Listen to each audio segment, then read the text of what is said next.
J'ai pas envie d'être un pasteur, un super pasteur qui te ment. Je n'ai pas envie d'être un pasteur qui te montre que moi je suis toujours solide. Je ne suis pas solide. Je n'ai pas envie de te vendre quelque chose qui n'est pas réel. Je suis humain, ça m'arrive de pleurer. J'aurais tellement envie de te dire, j'ai envie de te dire, je suis le pasteur qui prie tout le temps. Mais la vérité c'est que je suis un pasteur qui doute aussi souvent. Tu vois? J'aurais tellement voulu te dire, je suis un pasteur, quand je me lève, je sais que Dieu va agir. Mais la vérité, c'est que je suis un pasteur qui parfois se lève et se demande, Seigneur, est-ce que tu feras? Je n'ai aucune assurance, je n'ai que la foi. Et moi, je suis ce pasteur-là, malheureusement. Et j'ai envie de te dire ce que je suis réellement. Tu vois? Et je sais qu'il existe au Congo des pasteurs, quand ils ont des problèmes, ils prient toujours. Ils sont toujours heureux, ils ont toujours la foi, ils sont toujours forts. Moi, je suis un pasteur qui est parfois affaibli par les problèmes. Parfois, je doute. Parfois, je dis, Seigneur, est-ce que c'est toi?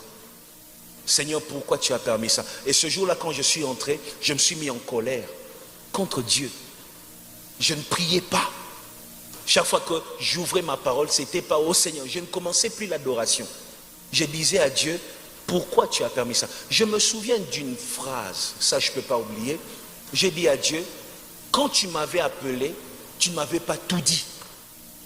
Il fallait que tu me dises qu'avec toi aussi, il y a un système de délai. Qui est 5 ans.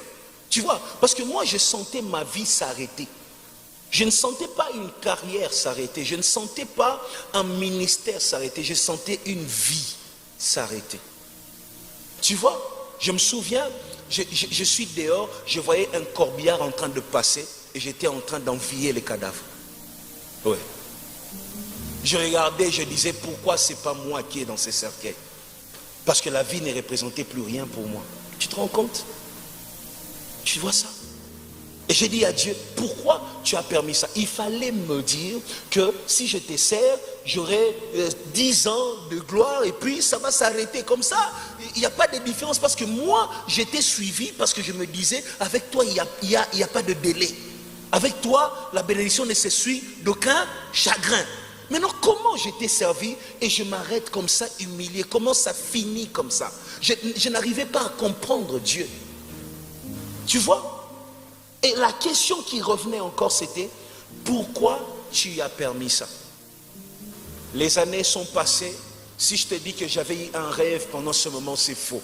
Il n'y avait aucun rêve. Dieu est resté silencieux. Dieu ne me disait rien. Parce que moi, je pensais que quand je prie, c'est obligatoire, Dieu doit me donner un rêve. C'est comme un appel, il faut que quelqu'un réponde. Non. Dieu est resté silencieux. Et plus il restait silencieux, plus ça m'énervait, plus ça perturbait ma foi.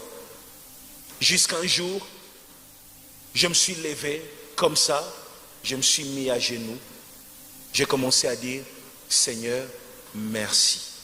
Dès que j'ai dit ça, j'ai vu un esprit qui commençait à entrer dans ma maison, qui s'est levé, qui a fui. Mes doutes avaient ouvert une porte à un esprit méchant.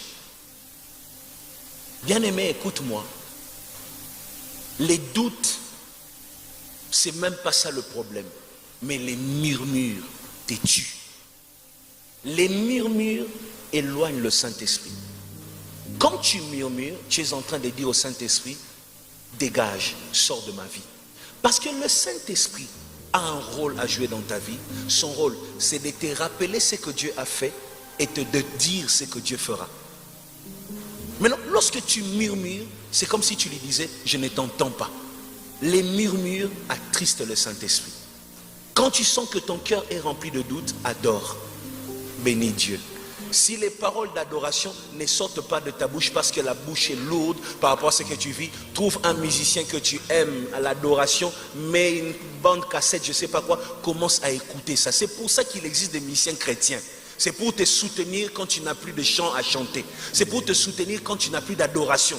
Trouve un chant qui juste dans ta maison, même si toi tu n'as pas la force de chanter, mais fais en sorte que l'adoration résonne dans ton environnement, dans ta maison. Mais l'adoration augmente les volumes, même si toi tu chantes pas, même si les larmes coulent.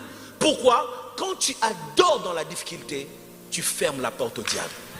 Le diable est bouleversé lorsque tu élèves l'adoration au milieu des larmes, au milieu de doutes. Lève une main, dis Seigneur merci pour ma vie, Seigneur merci pour tout.